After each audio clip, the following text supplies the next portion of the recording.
Namaste, Vanakkam. Hello to you, one and all.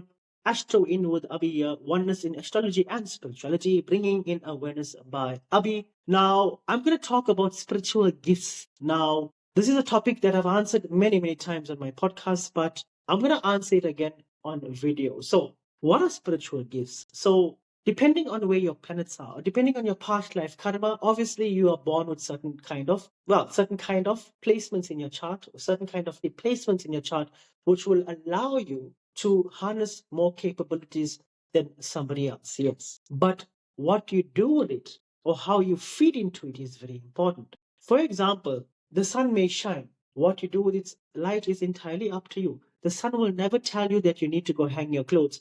You got to use your own wisdom to realize that I need to wash my clothes and hang it because the sun will dry it.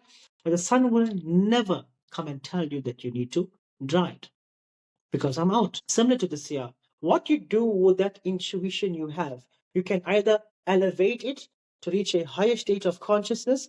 And once you sing from a higher state of consciousness, then capabilities are a consequence of this. What is or what are the capabilities? If you have to go stand up a tall building and if you sing from a high place, it's very obvious that you can see more further away. It's the same thing as consciousness. The more elevated you are, the more sight you have. It's not this sight, but this sight. It's the sight of knowing. Therefore, your spiritual gifts, it's not that somebody comes and hand it over to you.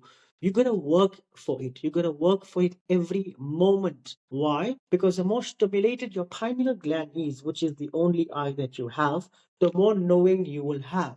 Therefore, please do not listen to anybody that will tell you that they have spiritual gifts and whatever if they have not worked for it. Because I can tell you this much, you can never have a big muscular body without working for it. Yes, you may have this through hereditary means. Yes, you may have that structure. But to have a more profound outlook, to enhance that, one needs a lot of discipline and hard work. It's the same thing in the spiritual dimension. It's just that the gifts are a consequence of connecting with your higher power and dissolving the mind, which is your logic.